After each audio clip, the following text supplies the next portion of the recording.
Lou Piniella joining me here on the show. You there, Lou? How you doing? How you doing, Mr. Eisen? How you doing? Mr. Piniella, a pleasure to hear your voice. So, how talented a player is Alex Rodriguez in comparison to anyone you've played with or managed?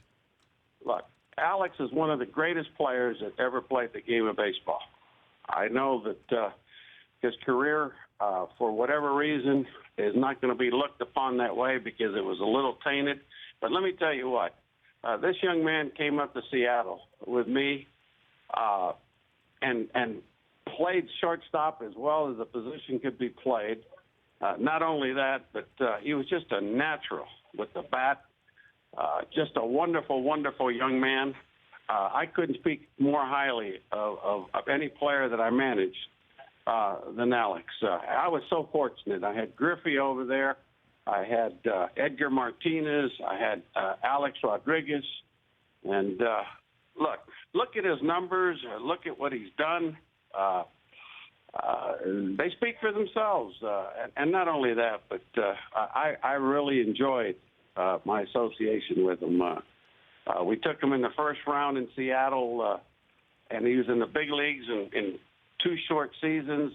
He led the league in hitting his second full year with the Mariners, and from then on, he went on and did some great things. What can I say? I mean, I hate to see him retiring, but you know what? All great careers come to an end, and I just hope that that he gets his day here in New York on Friday. Everything goes well, and that he'll be recognized by not only his peers, but the managers that he played for, the coaches, and the media, that his career was nothing but short but great. Now, was there any chance of him staying, that the Mariners offering him a hometown discount or him receiving it back in 2000? The Mariners tried to re-sign him. I was there in Dallas when his agent came into our suite in Dallas, and he was offered a really, really nice contract by the Mariners.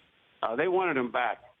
The problem is that Texas offered him so much that he just couldn't turn it down. But believe me, the Mariners wanted to keep him. There's no question about that. Now, would it have been possible to have kept him and paid whatever fee the team paid for Ichiro at the time before your 116-win season? Well, look, Ichiro's another guy. I mean, remember, the team was owned primarily by Nintendo, which is a Japanese company. Mm-hmm. And he was coming over from Japan, and we signed him, and he did a heck of a job for us over there. But, look, that was before the Ichiro situation. I mean, he was offered if I remember correctly, the Mariners offered something like $125 million. But at the same time, Texas offered almost twice that. So, that's a lot of money to leave on the table. But look, I remember him when he first came up. He was a man among boys. I mean, 19-year-old kid that could hit with power, played shortstop so well, and a wonderful, wonderful young man. I thoroughly enjoyed coming out to the ballpark and watching him play every day. Courteous, respectful. Just a truly outstanding player in the clubhouse. And then he went on to Texas and had good years over there. And then in New York, where he was able to play on world championship teams. So then I guess his career is complete and a great one. Well, I guess the question is, I'm on the phone with Lou Piniella here on the Rich Eisen Show, is where did it go wrong? Because if he is a guy that was so naturally gifted and so with his head screwed on straight to be, as you said, respectful and terrific to others, where did it go wrong where he decided that he needed some extra help in order to get ahead in a game that he seemed to master straight from being a teenager, Lou? Yeah, it surprised me. It surprised me only because his ability was so big and his passion for the game was so great. He wanted. You could tell that this young man wanted to be a great player. I don't know that. I really don't know.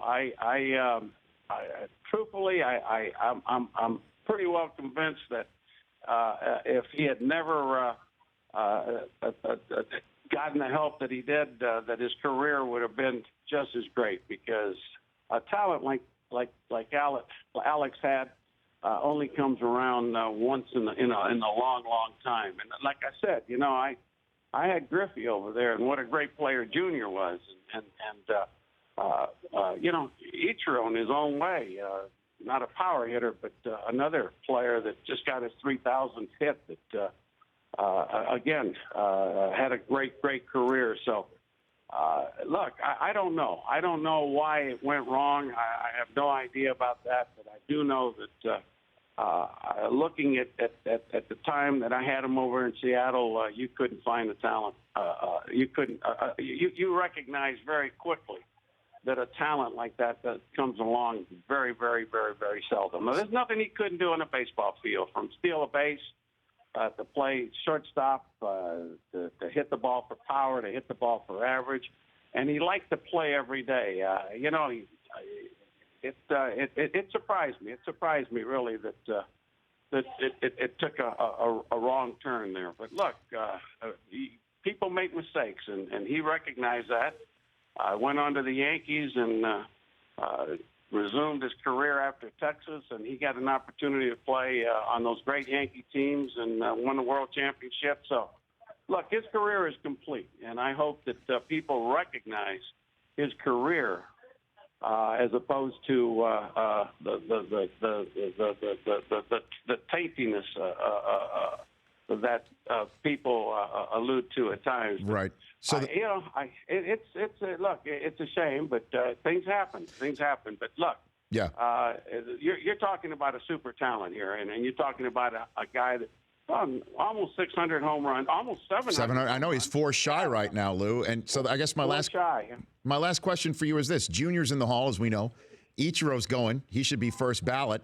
Would you put A-Rod in the Hall of Fame with those guys, with as you pointed out, the taintedness that's going on with his career? Would you vote him into the Hall of Fame, Lou Piniella? I would. Yes, I would. Look, I like I say, I don't know exactly what transpired after he left Seattle, but at the same time, I know that this young man, with the talent that he had, with the numbers that he would have put up, there's no question in my mind that this young man would be in the Hall of Fame. No. Last one for you. Ichiro with his 3,000th hit. Yeah. Who does he remind you of, Ichiro, based on what you... Ichiro reminds me of Ichiro. That's right. I don't think you're going to be able to find anybody else that has done it the way he did. I remember he came over to Seattle in an exchange program the year before we signed him, and we knew that this young man here could play. We knew that he had great speed, outstanding throwing arm, et cetera, et cetera. We knew the success that he had in Japan hitting the ball. But at the same time, he had to do it at the big league level. Now, to be sitting here 15, 16, 17 years later, looking at his career and seeing 3,000 hits, seeing the way he's played the game, the way he's conducted himself, I never thought he would get 3,000 hits. I thought if he got a couple thousand hits, because remember, we got him at age 27 or 28 from Japan. He wasn't a young man. But to his credit, he stayed in great shape. He's got a tremendous work ethic, stretches, works harder than most players at the big league level to stay in shape and stay active on the field. And he's had a great career, and he's another young man that will be in the Hall of Fame when his time comes, no question. Lou, thanks for the time. I assume you're on your ongoing quest to keep pace with Jim Furyk's 58 that he had yesterday, right, Lou? How about that? Yeah, I shoot 58 all the time, but I do it in about 13 holes. Nice. Terrific. Thanks for the time, Lou.